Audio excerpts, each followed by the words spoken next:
Hello, my name is Dr. Sidney Freeman Jr., and this is Saturday Soul, a production that is put on by the Liberation Movement, where our goal is to empower and advance the Black community. We are in for a major treat today as we discuss some of the challenges across the diaspora and kind of the inner conflicts between different nationalities within the Black community. So with that, I want to share this model that I came up with, the Black transformation model that structures all the work that we engage in as the liberation movement. The work of the liberation movement is grounded in the Black transformation model. We believe that there is a 5-step process that will lead to the advancement of our people. These steps inform all work that we engage in. The first step is decolonization, which we define as the holistic process of letting go of colonial practices, values, and culture, adopting and returning to indigenous ways of knowing and being. In other words, a change of mindset centering African ways of thinking and living. The second step is abolition. We define abolition as being willing to fight injustice and dismantle practices, systems, institutions, and power structures. The third step is revolution. I define revolution as a fundamental change from the status quo that facilitates new ways of knowing, being, and operating. The fourth step is liberation. To be liberated is to be free from forms of spiritual, psychological, and physical oppression and captivity. The last step is sovereignty. When we say sovereignty, we are stating that we will be committed to supporting and/or establishing Black-owned and operated institutions. So, we take seriously Romans chapter 12, verse 2, where it says, "Do not conform to the pattern of this world, but be transformed by the renewing of your mind." Black transformation is our assignment, and we are committed to help liberate our people spiritually, socially, and psychologically through educational initiatives.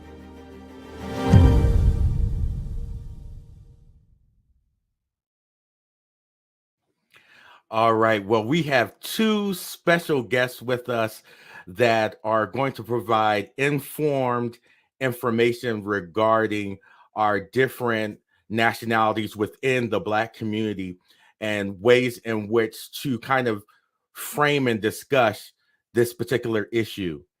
So with that, I want to introduce Dr. Keith Augustus Burton, who is a graduate faculty member at Adventist Health University in Florida. Welcome, Dr. Burton. Dr. Freeman, it is so great to see you, sir, and it's great to have this opportunity to sit on this platform. Awesome, awesome. It's great to have you here. And then a dear friend of both of ours, we have Dr. Lola Moore-Johnston, the senior pastor of Restoration Praise Center in Bowie, Maryland. How are you? I'm doing great, thanks. And I am privileged and proud to be on your platform today. Thanks for inviting me to be here. Awesome. Thank you for being with us. So we're going to jump right into this discussion. This is something that we've seen on multiple platforms where there is often conflict between various nationalities or people groups within the African diaspora. And so what we're hoping to do in this discussion is have an informed discussion. Many of the times that we hear discussions about the conflict between different nationalities within the African diaspora, it is informed by personal experience, yet it's not necessarily coupled with other informed information. And we're glad that you're here, that you'll couple both of those things. So with that, let's start out with your backgrounds and the way in which you come to this discussion. So let's start with Dr. Johnston. Could you tell us a little bit about yourself and your background and heritage? Sure. Again, I am Lola Moore-Johnston. I am a native of Elizabeth, New Jersey. My mother is a native of Elizabeth, New Jersey. My father is a native of New York. And so both of them met in New Jersey. And as I trace my roots back for at least 3 generations, I'm rooted in New Jersey and New York in the United States, then down to South Carolina, and then South Carolina then roots back to West Africa. So I would be in this conversation what you would call an American descendant of slaves. Wonderful. Thank you for sharing that. Dr. Burton. Wow. So what can I say about my roots? I was born in London and born to parents from Jamaica, even though my father was born in Cuba. And he's born in Cuba, but he is Jamaican because his parents were Jamaican. And so there's a whole conversation to be had about, how Africans were being treated in Cuba, actually, about the time when my father was born. But anyway, so from a British perspective, they call me their Afro-Caribbean, but of course I'm an American citizen also, so I guess it makes me African-American. And even the term African-American, in a sense, the debate over that is related to every African in the Americas or just Africans in the USA, And so looking at my heritage through my Caribbean lens, but also my hobby is genealogy. And so there's a strain of my father's line. I've not yet identified the ancestor, but there's a strain of my father's line that goes back to South Carolina. And there's also another strain that goes back to Haiti. All right. And so I haven't again identified those people, but it's at least in the past 4 or 5 generations. And so I consider myself, when I look at identity, a diasporic descendant of kidnapped Africans. Mm-hmm. And so that's the phrase I use, DDKA, diasporic descendant of kidnapped Africans. Wow. So with that, I'll start with Dr. Johnston on this one. Could you talk about or maybe give a definition for the American descendants of slaves? You've identified yourself as such. Could you give a definition for us? So this term was popularized by Yvette Carnell and Antonio Moore, and it is a term that intends to create a subsection of Black people in the United States who trace their lineage to those who were enslaved and brought to the United States. These are individuals who would have 3, 4, maybe 5 generations in the United States. And as others would name themselves as Jamaican, Barbadian, and different things, Bayesian, from England, from Canada, these individuals that are demarked by ADOS are individuals who are American. They even go a step further, and this is a slight point of departure for me, where they don't even really root their identity as Africans. Their identity is divorced from Africa because of the length of time from Africa that these individuals would have been removed, as well as the story of trauma that most Africans who were kidnapped were done so with the help of other Africans. And so this group of ADOS now roots its identity squarely in the Americas and connects itself with the trauma of being enslaved here. So a follow-up to that, so could you talk a little bit more about that point of departure with the group? Because there's some, I've experienced this where I've identified myself as ADOS, right? Mm-hmm. However, there are some that would say that if you identify yourself as ADOS, that denies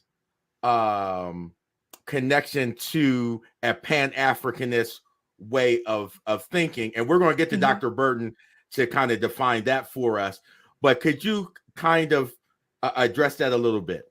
Sure. There is a sense in which I used this term with my husband earlier, and we had a point of departure. I used indigenous African American earlier, and he says, well, are we really indigenous? Weren't we brought here and things like that? So there has been a difficulty with those who have had the experience of descending from enslaved people here in the United States, of identifying our lineage. We are not really sure what our clan is. We are not clear about our story.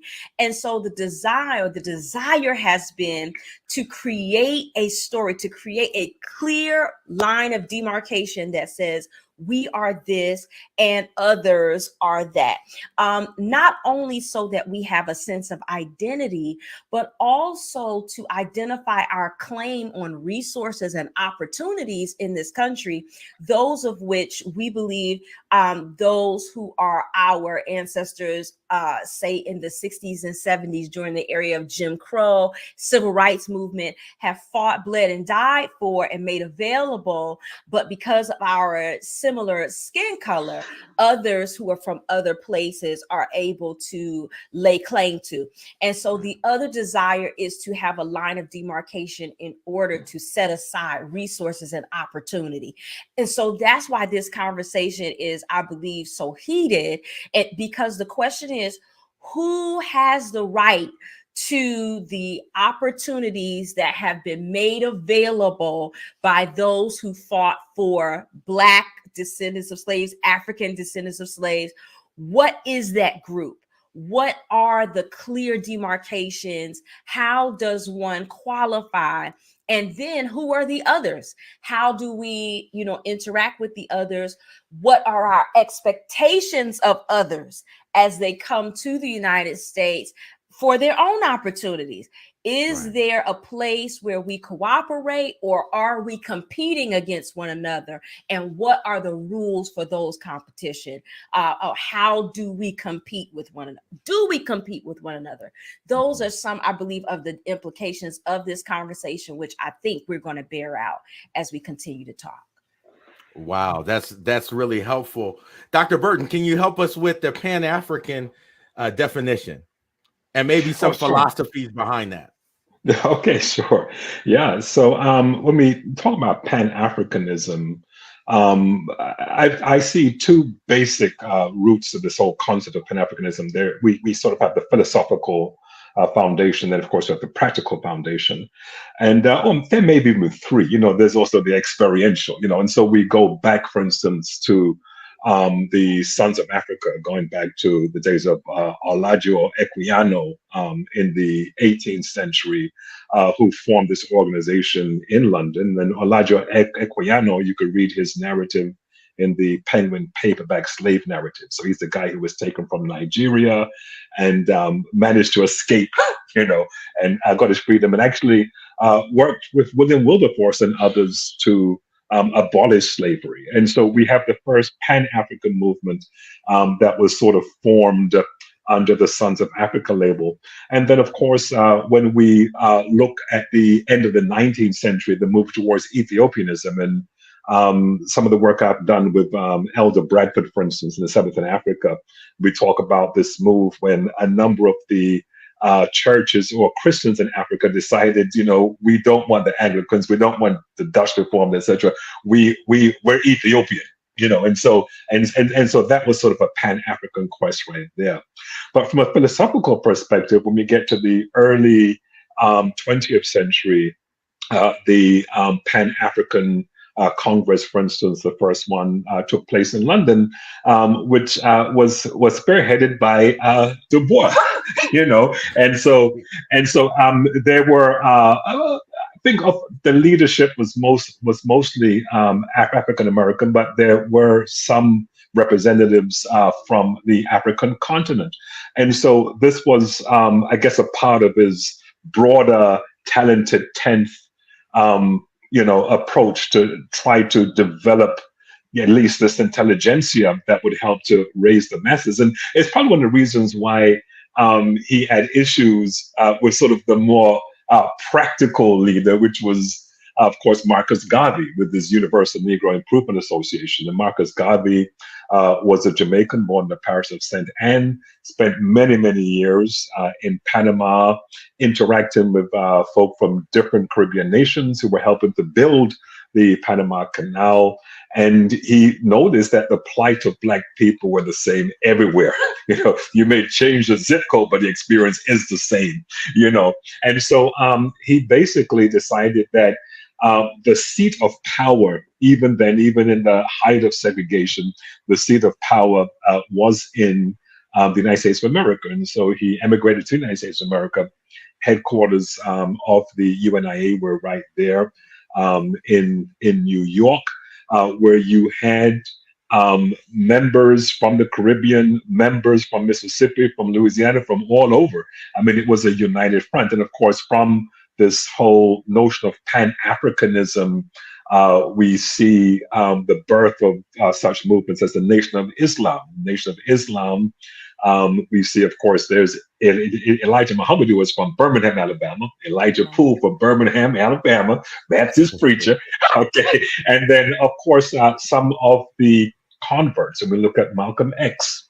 Malcolm X, mother from Grenada, and of course, Louis Farrakhan, St. Kitts, Jamaica, etc. And so we see examples of practical Pan-Africanism, starting with the Garveyite movement and finding manifestations in the Nation of Islam, and most recently among the Hebrew Israelites, even though there's a sort of a distance Pan-Africanism.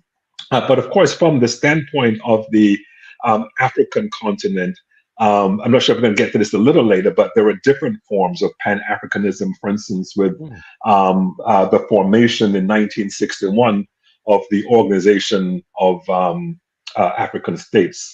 I'm not sure if that's what, but anyway, the original African Union, and that was Nkrumah and Haile Selassie, and later on you would have Jomo Kenyatta and others who were a part of that. And of course, it didn't fizzle out. It gave way to the current African Union, and who have actually extended an arm. I think from 2012, diasporic Africans are also a part of that Pan-African, part there. And so again, Pan-Africanism, I always like to say, it's an ideal to create something that has never existed before. Because the reality of our past is a reality of fragmentation. In spite of what we may hear from those who want to paint an illustrious past of a united Africa, where everyone was sitting around a river singing Kumbaya, that has never been. That has never been. And what we basically have with Pan-Africanism, we're trying to make lemonade out of lemon. We've had a characteristic, a designation assigned to us, the designation of Africa, this whole social construct of Africa. Because of your skin color, you are one people sort of thing. And of course, the different tribes over there are like, we're one?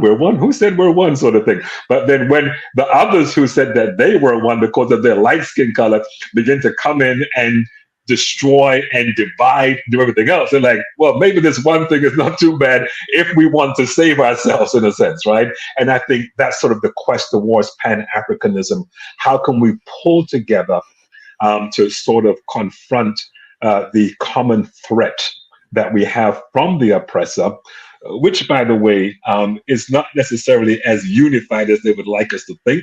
Because when we think about Europe, there is, no real pan-Europeanism. If there were, we wouldn't have Russia in the Ukraine right now. We wouldn't have Britain jumping out of Europe or Scotland trying to jump out of, But anyway, Pan-Africanism, again, is the quest to create something that we have not yet seen, but we imagine and we hope that it can be done. That's powerful, because as you were talking, I was thinking about where the roots of this conflict comes from, right? And it was interesting just several weeks ago. I would have assumed that those in North Africa, for instance, identified themselves as African. And then when you heard that Kevin Hart was planning to go to Egypt to do a show, and there was pushback on him coming because he was calling them African and they're not seeing themselves, or black, excuse me, as black. You see that there's kind of these divisions. Could you speak to I just mentioned the divisions and the tribalism on the continent. Can you talk about how that's playing out and why that plays out here in the United States? Either one can answer. I'll jump in briefly. I know that Dr. Burton is going to have some additions as well, but I believe that it is number one, a challenge that we have with unity across our culture. And I use that name loosely. I believe that it really has not been a consistent experience for people who have brown skin to identify themselves under one umbrella. We have never been monolithic. And so we really have to talk about the pejorative internal dialogue around Blackness, what Blackness is, how Blackness is identified. And I think that is deeper than skin color. It connotes a certain type of person who has been, I think, drawn up a characterization of a certain type of people that has been pejorative, that it seems like many people are trying to move away from in one way or another. And so when we talk about Blackness, I think that there are lots of groups of people who try their best to say, that's not me. That's not how I identify myself, because of the weight, the negativity that has been assigned to Blackness across time. Individuals have a hard time identifying with it. Even in the United States, even among those who are ADOS, I believe even across the Caribbean, there's some people who have a difficulty doing that as well. So as long as that there's a pejorative or a negative connotation to Blackness, I think you're always going to have people who do not want to identify with it. Yeah, and if I could just continue, just put a semicolon and continue, I could understand actually why there are some who do not want to be termed Black. And the reason why I can understand is the very reason why I even question the way in which I am often labeled, and the root of the source of those labels being the oppressor. Okay, and so even when we look at the whole concept of Africa, for instance, the term was first applied to the geographical region after the Punic Wars, when Scipio Africanus defeated the forces of Hannibal and decided they're going to name a province in the newly formed Roman province, Africa, and so we embrace that term right now, not knowing the history, not knowing it was a term that was imposed on the continent. And even the continent itself, the whole idea of an African continent, that's a European concept, the whole continent thing, And so when it comes to the term Black, which is a term that I embrace and I adore and I love, okay, I had to embrace, adore, and love it by sort of doing the same thing that some do with the N-word. Okay, so it's a term that the oppressor invented and placed on me, and I found a way to make it into something strong. But think about this from the standpoint of imperialism. When you, as an imperialist, have a designation that you impose upon others, And so, because you have the power and the authority, others are just supposed to sort of get in line in lockstep and say, okay, this is who you say I am, so this is who I am. And so, what I see in the response to Kevin Hart in Egypt is some of them, yes, may say, we don't want to be like them, like y'all. But some of them may be saying, why do we have to succumb to your designation?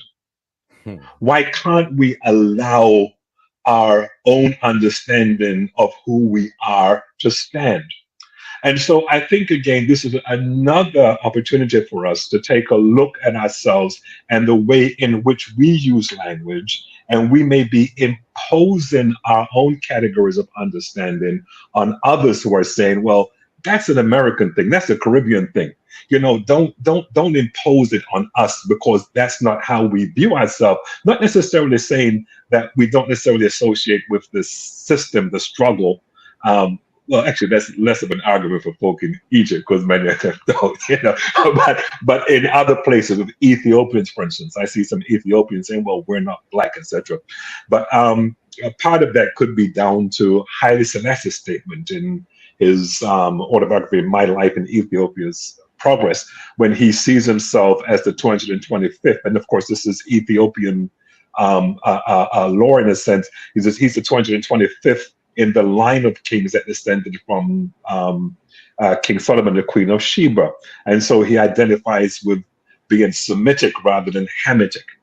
Okay, and so he says that he's a Semite and not a Hamite, sort of thing, even though I would say, well, even if you're a Semite, you're a Hamo-Semite, because, you know, like that. But again, it's labels and folks saying, okay, that's how you call yourself over there. Allow us to embrace that and to say we agree before feeling that you have the right to call us something that we never had an opportunity to endorse in the first place. So I get everything you're saying, right?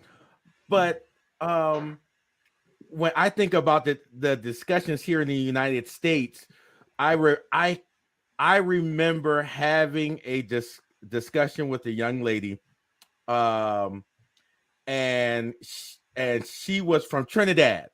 She's from Trinidad and Tobago, and I said, either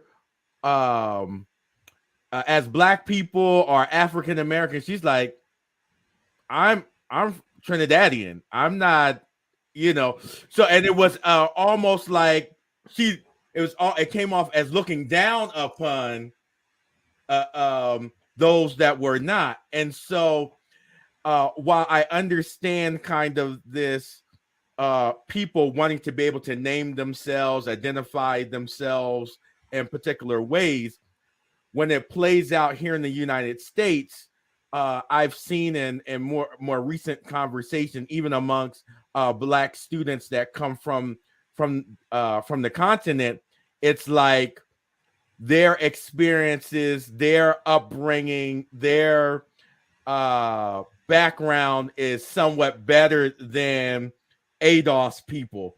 And so that's where I see a lot of the conflict. Could one of you speak kind of to that and how it plays out here? Well, there's a lot that can be said. If you'll allow me, you know, I personally have had those experiences being a person who identifies as ADOS in the state of New Jersey, a place that's very close to New York, a place where many people come in. Immigrant populations are just, you know, ever refreshing. And being around those who were Caribbean, it took me a while to understand that even though we looked alike, that when I was around them, there were times where their parents would encourage them not to be around me too much, or where, you know, dating situations were complex because I am ADOS.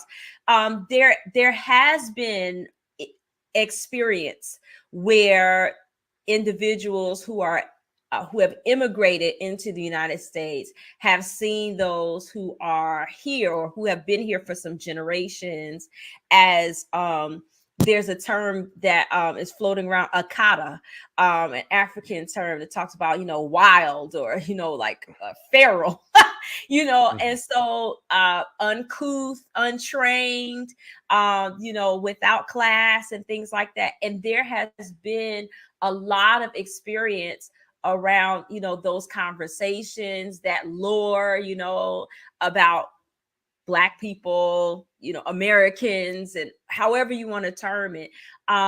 So my experience has been, in some places informing or sometimes educating some of my people who I wanted to be friends with who were Caribbean, that some of the things that they think about me were just not true. Some of my experiences were not true. And I had to, especially with one friend, to share with her that the struggles that I was experiencing, or the struggles that my people were experiencing, were not self-imposed. That was not because I was lazy. It was not because I did not want an opportunity, but it was just part of or baked into life as a Black person. It took her some years, about a decade in corporate America, to say, wow, you actually were telling the truth. I'm like, absolutely. I've gone through this with several people who had been brought up and acculturated that Black people in America were experiencing hardship because of their own laziness and their own lack of drive, only for them to find out as they were trying to just be themselves and, share their own agency or live out their own agency, that there is a system that is actually contributing to the failure of Black people in here. I think that's part of the conversation that we have to have. And if I can jump in really quick, I've heard people say, even in our Christian circles, that ADOS individuals don't have culture. Correct. And you're saying, wait a minute. I see you guys mimicking Jordan and all these other that come. You're coming here. You're coming to the United States, and the opportunities that you have here is because of us, but we have no culture. But can I add one thing? And Dr. Burton, I'll let go. And then the identifying marks of culture that some of my Caribbean friends have. I have the same experiences. I have the same foods. I have the same cooking styles. They're just called differently, but they're all peasant foods that we learned how to season well. We all have them, and when you realize that we were all trying to make the best out of what we had and the spices we have available, then you realize that we were all, as Dr. Burton said earlier, you go to a different zip code, we're all in the same struggle, but somehow, there are certain places where the struggle where that those people are experiencing is seen as a struggle that is different than or a resultant of some kind of personal failures, and we need to address that. Yeah, I'm thinking, Dr. Dunstan and Dr. Freeman, I'm thinking about two S words right now: sociology and sin. Sociology and sin. And so there are some sociological realities as it relates to community cohesion and identity for formation, creating barriers, othering, right? And so it's sort of a natural tendency, which I think is rooted in sin in a sense, but then I guess there's a third S, and that's safety. Because sometimes that is the boundaries are formed because you feel safe with those who you grew up with, who you went to school with, et cetera, right? And so these different communities are formed, and there is safety in this, and so even I'm thinking back to roots, okay? And I don't think I've watched Roots since I first watched it, and it's before both of y'all were born, you know. But I was thinking about that. I was doing some genealogical research, and you know, I found manifests of places where my ancestors were enslaved. And I know, for instance, that my fourth great maternal, paternal, maternal grandparents, you know, were enslaved on a plantation in Manchester, Jamaica. And on their record, they're listed as African, which means that they were born in Africa, right? If it was Creole, that means that they were born in Jamaica. And the reason I mentioned roots, I remember when Kunta Kinte first came over, there were folk who were looking at him and say, "Oh, you're that Africa." They didn't want to be a part of him, right? And then if you look at Barracoon, if you've not yet watched it, is it and Descendants, the documentary Descendants? That's a must-watch. And of course, Barracoon, the book by Zora Neale Hurston about Africa Town. And I was so bad because I drove past Africa Town recently on my way to Mississippi, and I really wanted to stay. And I'm not going to stop, sir. I'm not going to tell you who told me we couldn't stop at that time, but I really wanted to stop. But anyway, but in Africa Town, the reason why Africa Town was formed on the edge of Mobile is because just after emancipation, you know, African Americans who had been here, who were sort of like second, third, fourth generation slaves, didn't want to be with those Africans. Okay, and so we have the formation of Africa Town. All right, and Zora Neale Hurston's Barracoon, Cujo, who is the main character in that book, he talks about that. And so there's this sin effect, and again, sin is part of it, but safety, sociology, that's all a part of it, that kind of pulls us into these silos. And so even from a Pan-African perspective, when we look at the Caribbean, around the time when we see different Caribbean islands getting their independence from so-called independence from England, because I always tell my Jamaican family, if you guys were really independent, why is King Charles still the king of Jamaica? But that's another story, you know. But even when we look at the whole move in that period, there was a West Indies Federation, when actually Canada was a part of that too, interestingly, and they were going to form sort of this United States of the Caribbean. But it didn't happen because some folk in Jamaica, for instance, which at that time was the wealthiest island in the Caribbean, they were like, well, you know, we don't want to carry the rest. And so we see the division taking place there too. And so from the perspective here, we could talk about the Caribbean, but even if you look at different Caribbean churches, you're going to say, oh, that's a Jamaican church. That's a Trinity church. Yeah. And so the division is there. And even within there, doing my genealogical research, I found out that my great-great-grandparents were upset with their daughter because she was marrying a man down line. And what that basically, they were both black.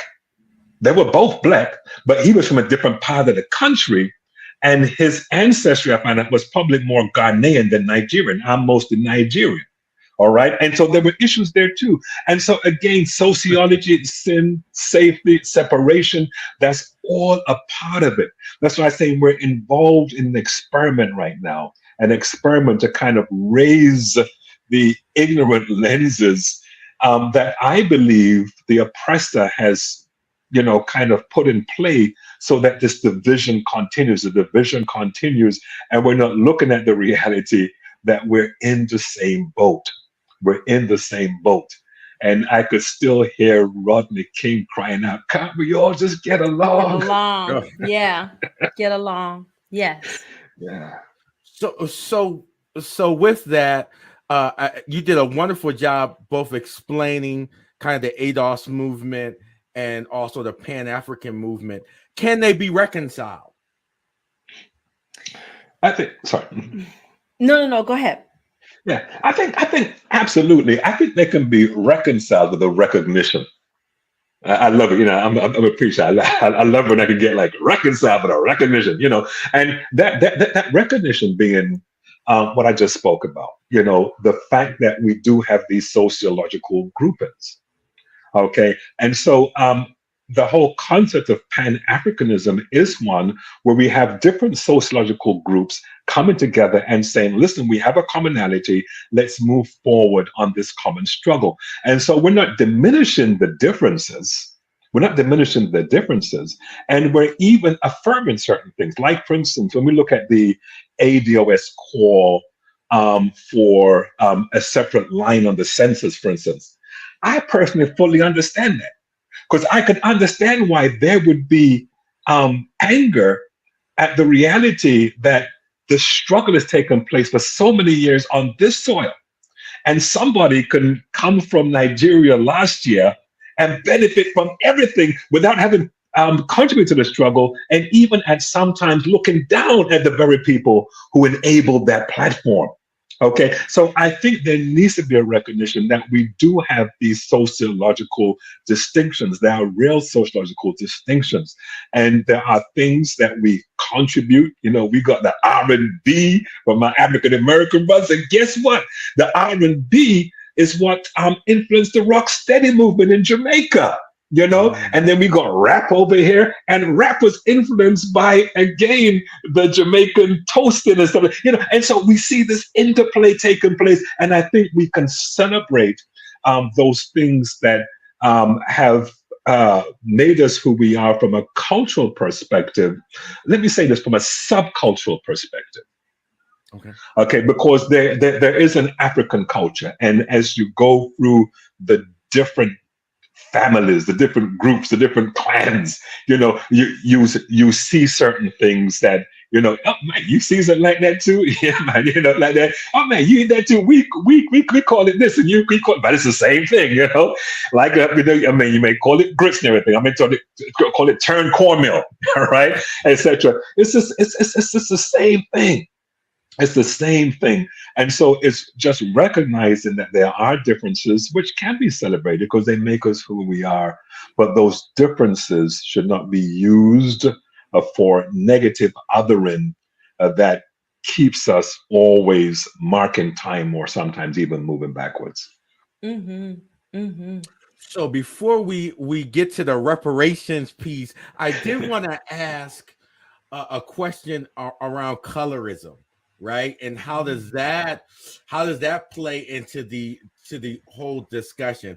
Because going back to what I was saying about Kevin Hart and his show being canceled over there in Egypt, there was a question around phenotype and also color. Could one of you speak to kind of how these divisions play out related to colorism? I think across the world, there is an issue with colorism. I've heard discussions among those who are East Indian as to how people are featured in Bollywood based upon how light their skin is, whereas the average Indian in East India is a very dark-skinned person.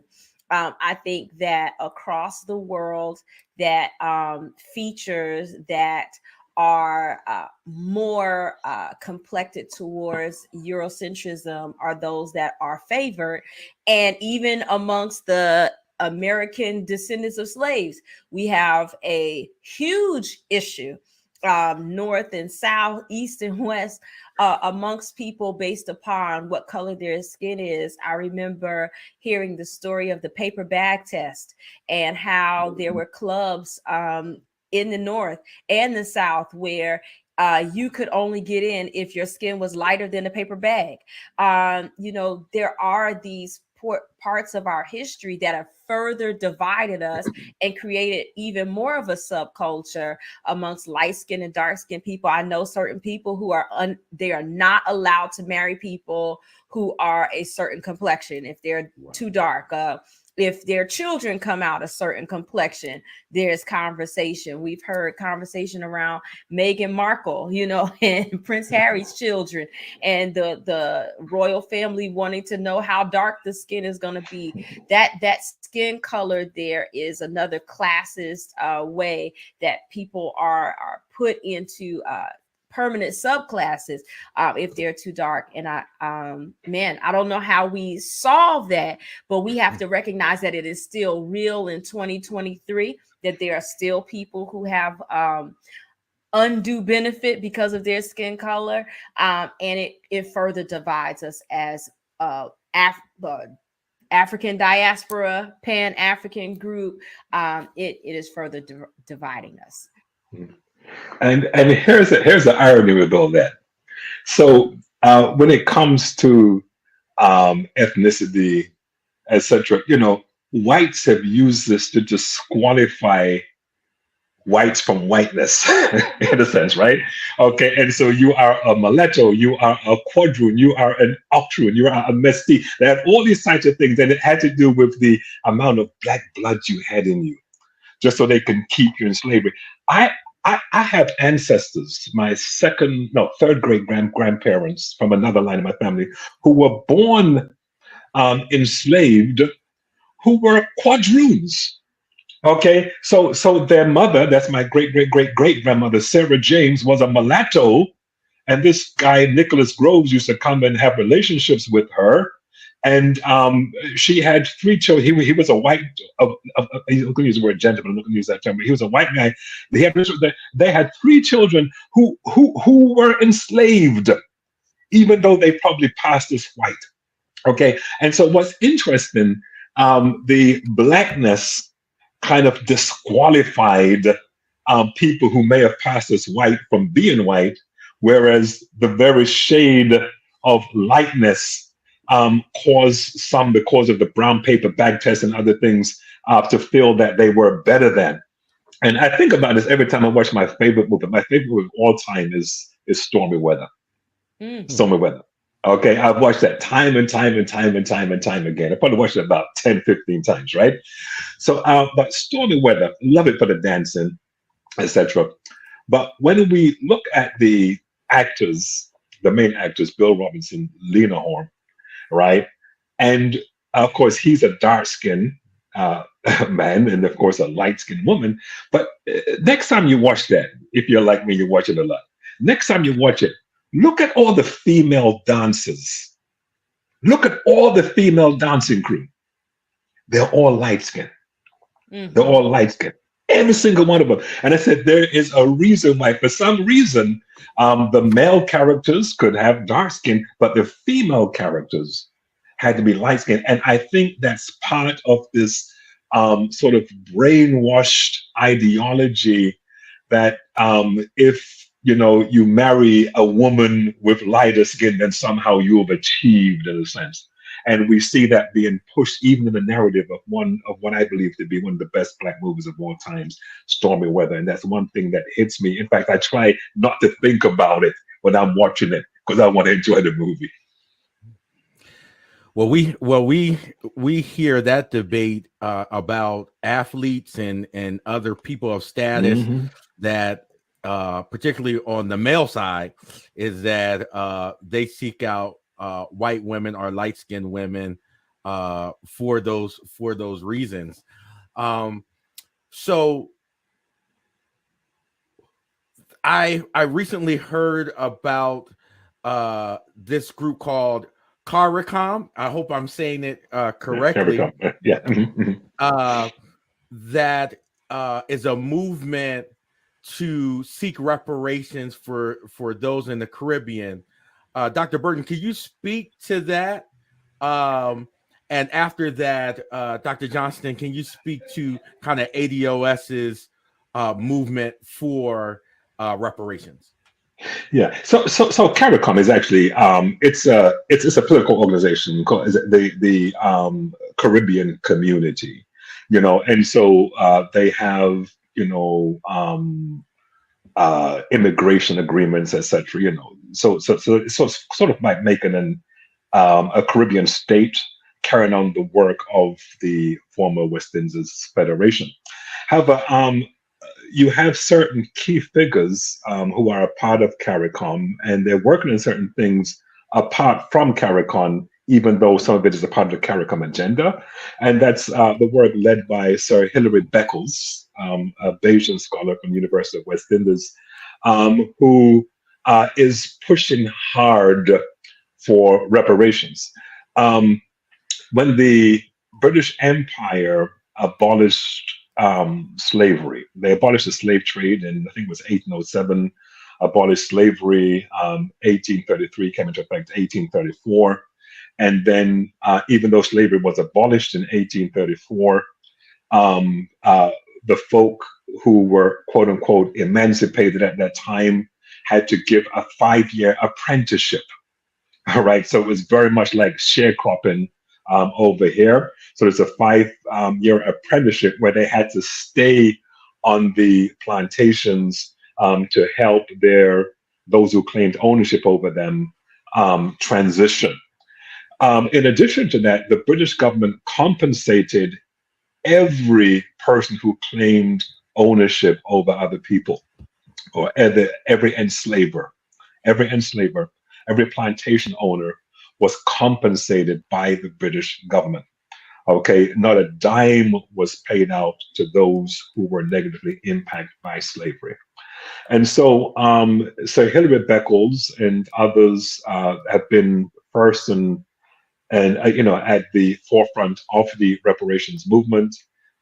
They've made demands to Parliament, etc., and are hoping that there can be some form of compensation, not only for slavery itself, but for the legacy of slavery that still plays itself out throughout the Caribbean. So even though you have many people who come here and feel that there's a different experience to African Americans, again, just a different zip code, same experience, and the effect on Caribbean nations of slavery, of racism, of colonization is being felt to this very day.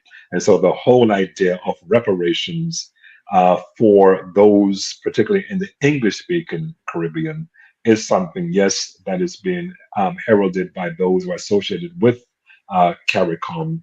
And as far as how far they're going to get with seeing any returns on the check, I'm not sure how that's going to work out.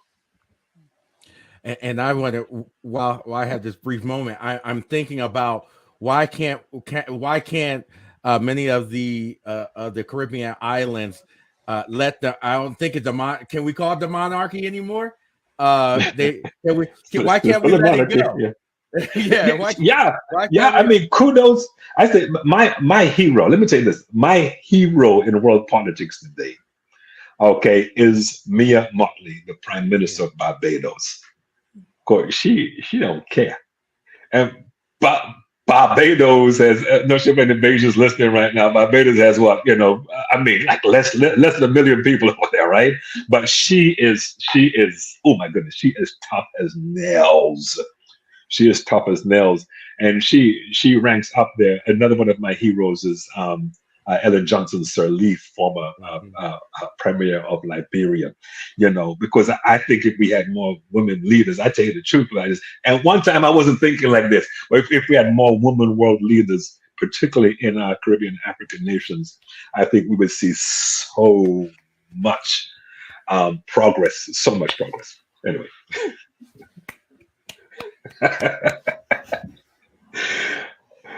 I totally agree with that. Man. So when we transition to the United States, the story is much the same. When we had the abolition of slavery, Southern plantation owners were given reparations for the slaves that they released.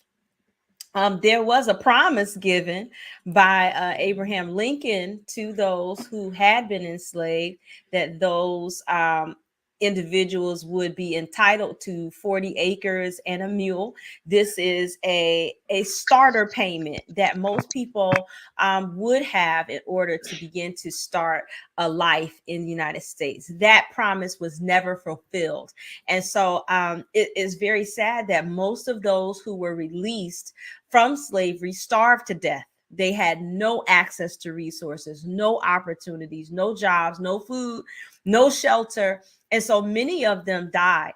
When we think about the time that happened thereafter. Many of them who survived that era became sharecroppers and were then, or some of those who were stealing in order to have food for their families were then incarcerated, which I believe there's an amendment that says that except for incarceration, that slavery will be abolished. And so those individuals who were incarcerated were then used for free labor in the United States. So when we talk about reparations now, we're talking about an unpaid debt to those who are the descendants of slaves in order to make a start in life for those individuals. If you look at what's called the racial wealth gap in the United States, the average single Black woman has a net worth of $1,700. The average man, single man in the United States has an average net worth of $10,000. But what is staggering to me is that the average Black family, while the average white family has a average net worth of $171,000, that the average Black family has an average net worth of $1,500, not including the family car. And so when you think about the fact that most families, and I encourage you now, if you are listening to us today, calculate your own net worth and ask yourself what it is that you have extra after you have subtracted all of your indebtedness. It is staggering to believe that the average white family has $171,000 in net worth. That is because of what is called wealth transfers throughout the lifetime. These are opportunities, things that white parents are able to afford white children in order for them not to have to start on their own. So the giving of a car instead of having to lease or to purchase or to finance a family car, the ability to be able to finance an education for their child instead of a child having to go into indebtedness for themselves, the giving of the amount of a down payment for a home. These are things that are natural for white families to be able to do for their children. And there are exceptions to the rule, absolutely. But when we talk about the absence of these wealth transfers, at the average Black person in America has to start what we would call pejoratively or talk about in slang, from the mud. They have to begin from zero. And wealth cannot begin in one generation. Wealth is something that is accumulated over generations. Reparations for Black people would help Black people to get a start in the United States, not to have to start from the mud. There have been some recommendations on what those reparations would look like. It could be the forgiveness of student loans. It could be, I did my taxes the other day. And do you know that those who are Holocaust survivors get a tax benefit? That's the same type of reparations that we could make available to the American descendants of slaves. And so the argument, the discourse that is happening is, how do we try to even the playing field for those who have been disproportionately disadvantaged because they are the descendants of American slaves. And so that is the conversation. So we often hear CARICOM or ADOS, kind of like everybody is kind of doing their own thing as it relates to going after reparations. And then there's some who are saying that if we ask for reparations, or we demand, I should say, if we demand reparations, it should be to all European and I guess North American nations. What is your thoughts related to whether it should be based on nationality? So if it's ADOS is here in the United States, if we're talking about Jamaica, it's to England, right? Could you just talk about if your positions, your personal positions on if it should be nationality based, or should we be asking for reparations as a whole? Yeah, I think yes and yes. I think from an ADOS perspective or even a CARICOM perspective, the appeal to the various governments should take into account the generational nature of the impact of enslavement.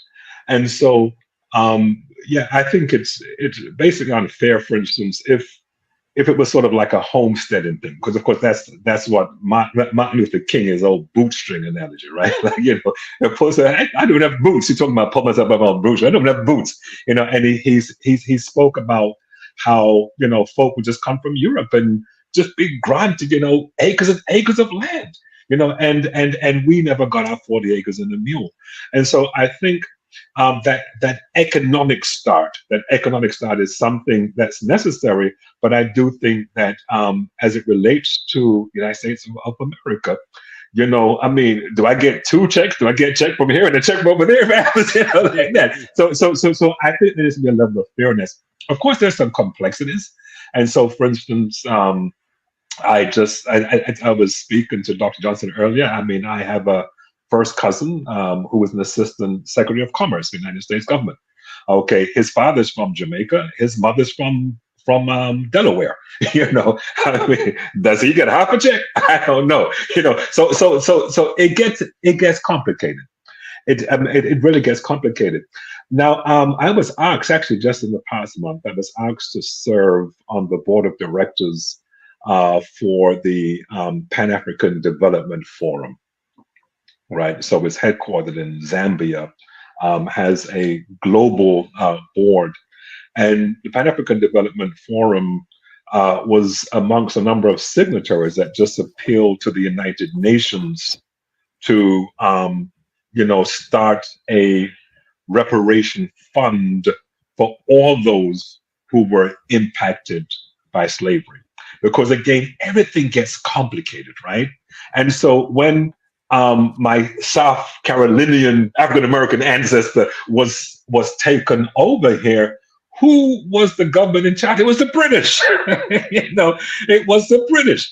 And so it's complicated, which is why I feel the best approach would sort of be this overarching approach where you have Europeans, whether it's the French, huge colonizers, Germans do some colonizing, the Dutch, the British, and all those who colonized, along with the government of the United States of America. I think there needs to be a fund of probably about $4 or $5 trillion. And we're not even talking about the impact on the African continent, even though that could be a little debatable, because there are some people who are saying that we need some reparations from the folk that sold us, but that's a whole other conversation right there, that's a whole other conversation. But I do think there could be sort of a both and approach. But I do believe that as it's moving right now, if indeed ADOS is successful in getting the US government to commit, then there should be restrictions on who benefits from that.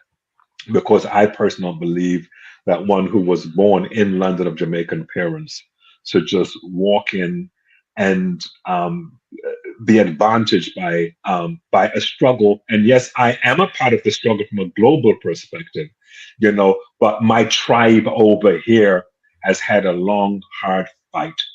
And I don't think that it's fair that, I should dilute anything that should go to those who have ancestral roots going back 5, 6, 7, 8 generations in Texas or Mississippi or Louisiana or wherever.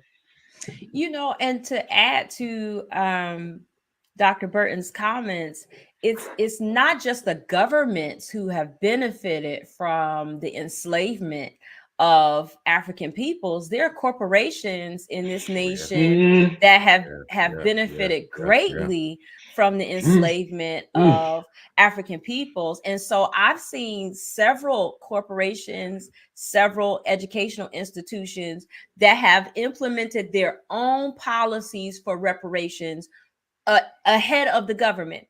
So the Virginia Theological Seminary now offers Mhm. free tuition to the descendants of American slaves, because this is a form of reparations that they have already voted into their bylaws and constitution, how they want to contribute to giving back to those who they have benefited from enslaving.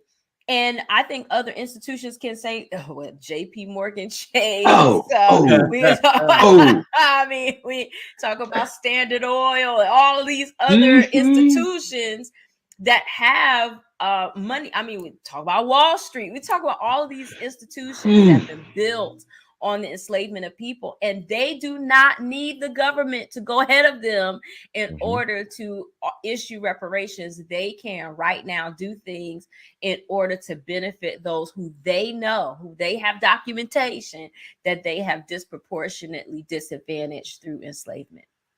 Oh my goodness! I'm talking 0% mortgages. Okay, I'm talking not student loans, but private student grants. I'm talking there is something these banks can do right now. If they had a conscience. And let me get my soapbox. And although there are complexities with the amount of rigor that they exercise in qualifying someone for a mortgage, they can exercise that same rigor in figuring out whether or not this person is an individual who should benefit from these. I think that it is easily done if, as Dr. Burton said, if they had a conscience and wanted to positively benefit those who they have disproportionately disadvantaged. Yeah. So we're going to round out the conversation with several more questions. And I thank you for what you've been sharing. I'm thinking back to the continent now, and their view of unity. So could one of you talk to us about? We hear about the tribalism that's come about. Well, it was in pre-colonial Africa also, but just kind of the tribalism. And does Africa see itself as a part of this Pan-African ideal? Does it see itself as unified, or is this something that is that's coming outside and being imposed on them, that they are our brothers and sisters? Can I start by talking about the power of propaganda? I grew up thinking that the jungles were all in Africa, right? The wild animals. I live in Florida right now, yo. Okay. There are. You got some jungles. Oh my goodness! I'm right at the edge of Lake Apopka. Okay, all right. There were some mornings where I can't go on my walk because they say there's some black bears that have been sighted. Go a little bit deeper now, you see, and the reason why I'm saying this is that oftentimes the way in which we've been conditioned to see things that are positioned as negative over there and not here. So when we talk about tribalism, for instance, all right, I mean, the whole world is tribal, and so we look at, I spoke about Europe, even the lines in Europe, but then there are even deeper dividing lines, because in the United Kingdom, we have the Welsh, and then we have the Scottish, and then we have the English. But even the English, that's just one section. Those are the Anglians. You have the Cumbrians. You have different, and so these are the tribes. You look at the issue taking place in Spain right now with the Basque and everything, so tribes. Somehow we've taken a tribal term and we use it for Native Americans and Africans sort of thing, but the whole world is tribal, the whole world is tribal, So what I found, I've had the privilege of visiting several nations, and I even have a hard time using that term, nations, on the African continent. And the reason why the quote unquote nations that we see are the result of the European grab for Africa when the Berlin Conference was in 1887, whatever the year was, when they basically said, okay, England, this is yours, and France, this is yours, and Germany, this is yours, and pushing all these tribes together, forming these nations. And so we talk about Nigeria and South Africa and Zimbabwe. Well, back then it was Rhodesia and etc. We talk about these things, but these are actually artificially contrived lines. And so I've been to several countries in South Africa, West Africa, East Africa, only one country in the North. And as I listen to conversations, most people are, at least depending upon where I go, like for instance, if I go into rural areas, most people are just concerned about what they're going to eat the next day, And so they're not necessarily thinking in any Pan-African way. They're just thinking about their tribe, their family, how we're going to live, right? So I think we get more of a stress on Pan-Africanism when you move more to the urban areas now, where you have people from different tribes sort of being, I don't use force, but in a position now where they're living together. And for some, it's hard. For instance, some by design. If you look at the townships, for instance, in South Africa, what a lot of people don't realize, we think about the townships as being black, right? You have Soweto and Tambisa, all these other things, these are black townships. But within the townships, there was the Sotho area and the Zulu area and the Xhosa area. And within the townships, there was division right there. Okay, and so when you have the African National Congress and the Pan-African Congress, at least the African American Pan-African Congress, coming together and saying, listen, we can't allow these divisions to keep separating us because, that's not who we are. We are one people. We've been forced into oneness because of our circumstance. And so we can't allow the divisions that allowed us to be conquered to allow us to stay oppressed. And so we have those movements, but again, the sin factor. And so we see, for instance, Nelson Mandela, head of the ANC, he's Xhosa, right? And he leads them to this point. But of course, he's Xhosa, minority in a nation that's majority Zulu. Okay, and was it Mbeki who came in after him, Thabo Mbeki? He comes in and everything. And what the people whisper, the age of the Zulus has come. Wow. So all of a sudden that, that unity is fragmented. The same is true when we look at the overthrow of the Smith regime in Rhodesia, the former Rhodesia, right? And so we have ZANU and ZAPU coming together to fight, and that's Joshua Nkrumah and Mugabe. And of course, the reason why you had two different entities, one was Shona, that's Mugabe's group, the other was Ndebele, right? And they come together and they fight and they get victory. And now we're no longer Rhodesia, we are Zimbabwe.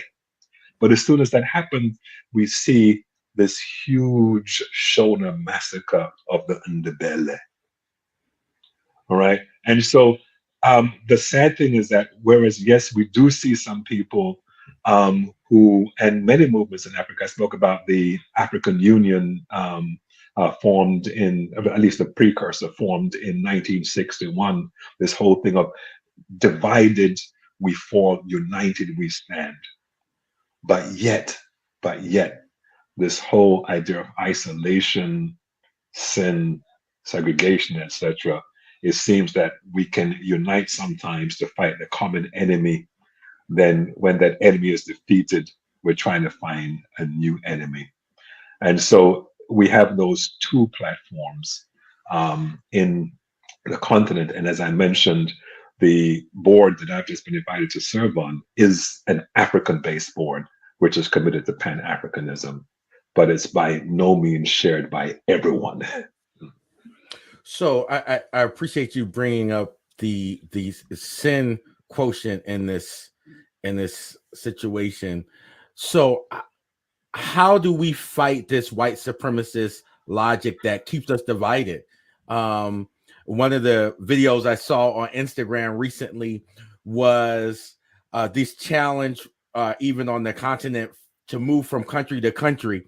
And because the person was saying, because it's hard to move from country to country, there is a lack of trust of one another, right? And so because they were saying it's easier for someone maybe in Ghana to get to the United States or to England, right, than to get to Kenya or to get to Liberia because of kind of passport stuff, even though they're supposed to have a united passport, right? So could you talk about how we could get over that sinful kind of separation and move past these logics that keeps us divided? Well, Dr. Burton said something earlier that informs how I move forward here. I believe that there has to be a love that we have for people in general, but Black people in specific. However, our tendency to want to secure ourselves, to be safe, to have resources, is what informs our ability to move forward. So as you said, Sydney, earlier, there are visas needed from those who are in African countries in order to get into other African countries. I could move more easily across the continent than a person who is indigenous to Africa can move across the continent, because I would be associated with money and whiteness. There is, I think, a higher priority of securing funding and a higher priority of securing, proximity to whiteness than there is a desire to share resources or to place ourselves in any position where we feel that we would give up anything of ourselves. Until there is a sense across the diaspora that we have a shared fate and that we have a shared goal, then I think that all of that is going to be broken down. I don't see, outside of a move of God, how that is universally communicated across the continent of Africa, which is not a country, is a continent. I don't see how that happens. And I could see it being something that is resented, being imposed from outside. I don't even know that a person from one tribe would see a benefit in uniting themselves with another tribe. I think that has to be I don't even know how that happens, but I believe that there has to be a sense of a shared purpose, a shared goal, a shared fate in order for unity to happen. Yeah, and piggybacking on that, Dr. Johnston, as we look at Africa, remember Africa is a European construct, right? And so I think the expectations should reflect the reality of the tribal differences, the borders, etc., that are there. But then it should also look at some of the moves that could have moved towards more unity in Africa that were thwarted by the West. And I'm thinking specifically at one of the boogeymen in our Western psyche, brother leader Muhammad Gaddafi. He was the head of the African Union at one time. And in fact, he didn't hide from his blackness, but of course he was a bogeyman for us because Pan-Am 103, whatever, and so he was the bogeyman. But one of the reasons why he had to be taken down is because he was advocating for an African dinar. He was basically saying, listen, we have tons of gold here. Let's make a Pan-African currency, and let's demand. And in fact, he was pulling in the Middle East into this conversation too. And he based it. Let's demand that all oil. This is where the oil is. All oil is exchanged with the denier. I think from an economic perspective, if the different African peoples, I don't use the word nations, but the different African peoples could see that there is unity in strength. If that message can be sold, that message can be embraced. There may be less resistance. But I can see, for instance, how somebody in a South Africa, and let's see, it's happening. And so you have a number of people from countries north moving into South Africa, because I'm not sure if you guys have been to South Africa, but South Africa, if you go to Johannesburg or Cape Town, it's like you're in New York or Los Angeles, and a lot of folk want that. But the folk over there saying, we don't want you to have this sort of thing, And if there was enough to go around, if people could see the potential where they are, then I think there would be less desire to go elsewhere when they realize that, we can build over here and the border is going to disappear, because we're not going to be afraid of people coming over here and stealing what we have, in a sense, sort of thing, right? But it's, again, selling that vision of how empowered we can be if you put your beans with my rice, with your beef, etc., and we could have a wonderful meal just by contributing the little that we have and then experiencing the power and unity. And I know you're wrapping up, but that same message works in the United States. That same message works in Jamaica. It works in Barbados. We all need each other.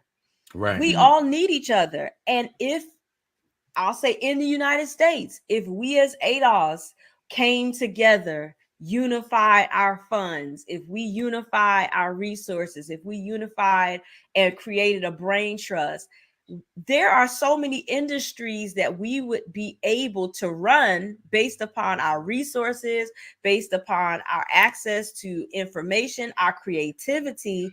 But we have not been in a situation where we've learned to trust one another. We've not been in a situation where we've been universally trustworthy. And we can talk about our own movements here that have been thwarted when somebody got too powerful, someone seemed like they were trying to unify too much.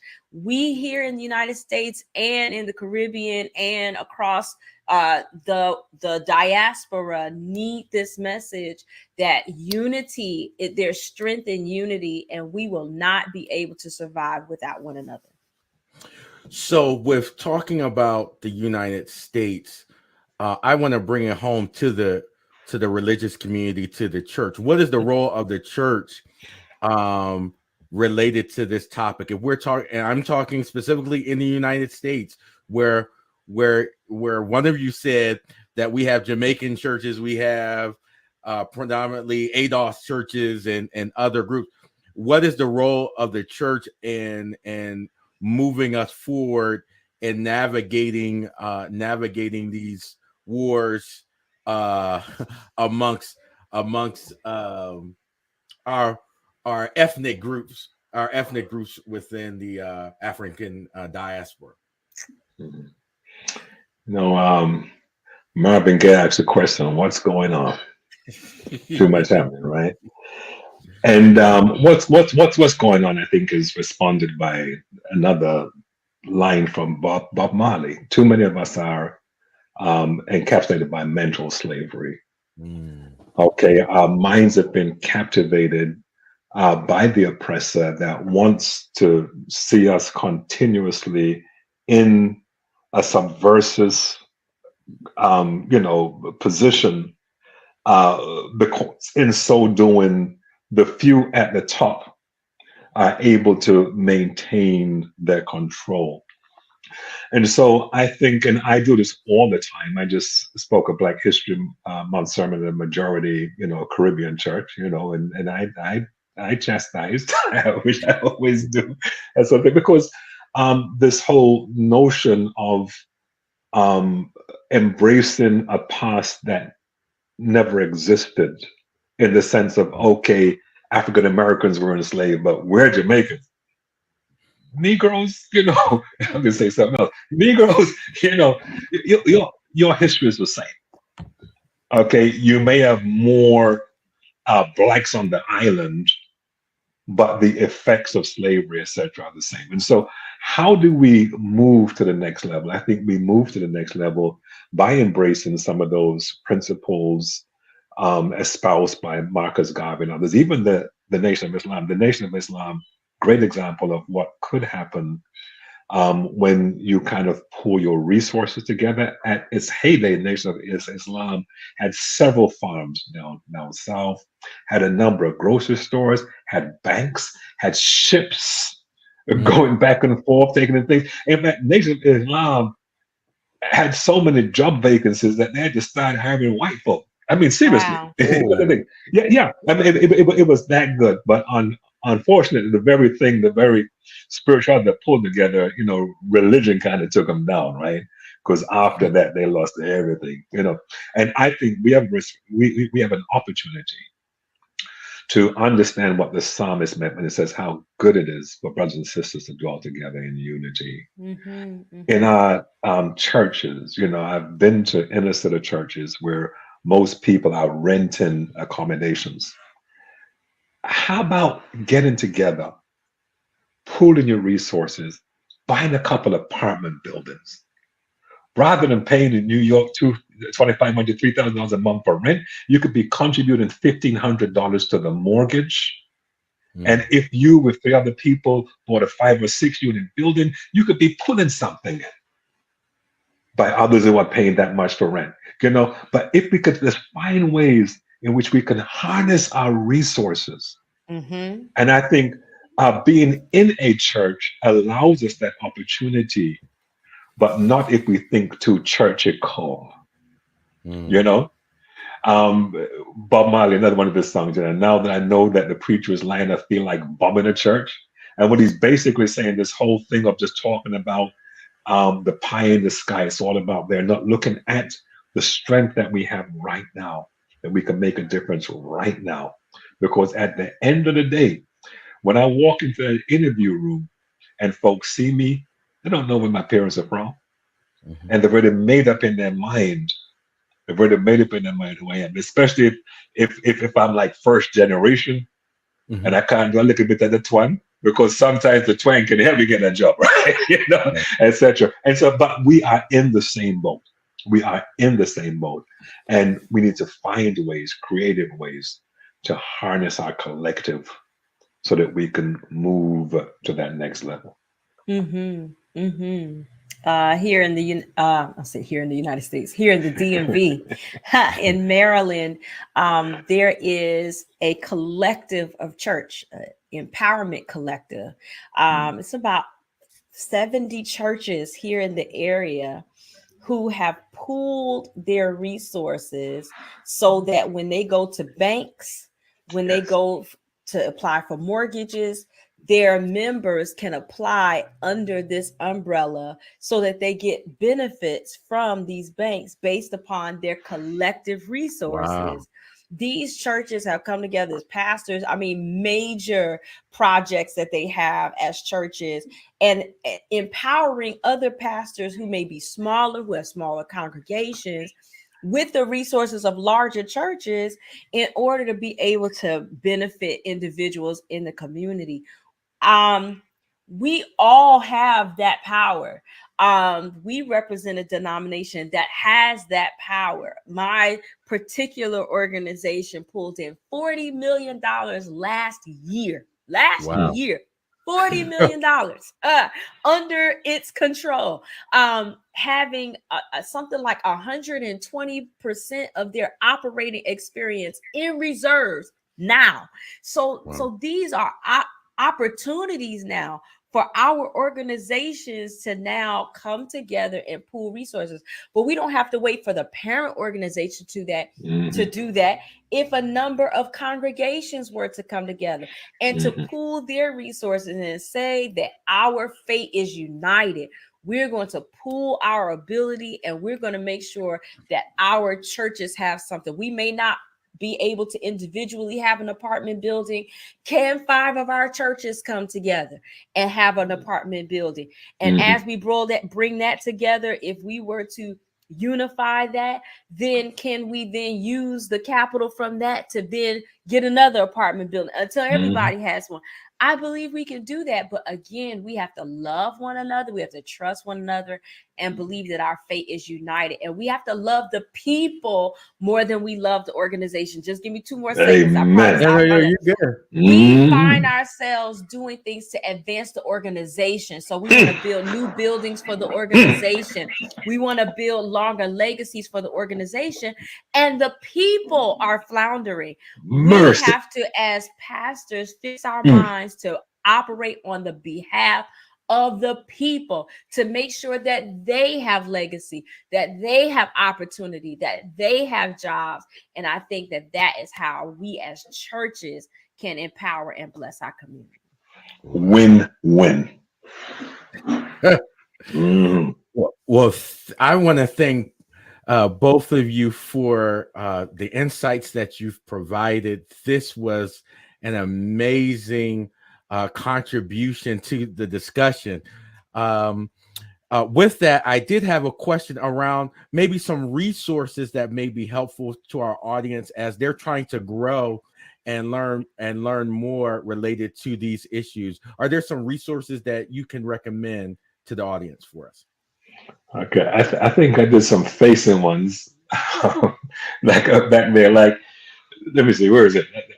Okay, let me point to where it is, because this is like flipped over here. But this little book over here, that's Akala. He's a British rapper and thinker, and that book is called Natives: Racing Class and Ruins of Empire. Excellent. And then another one, G.M. Hall, Slavery and African Ethnicities in the Americas, Restoring the Links. And that's a powerful book because it basically talks about the fact that most of us that were taken over here just came from a few tribes. So we're all family. We're all family. And those in genealogy would know that, you know, we're all family. And then David Odesuga, another book I got back there, Black and British, which will give you a sense of how people experience Blackness in England.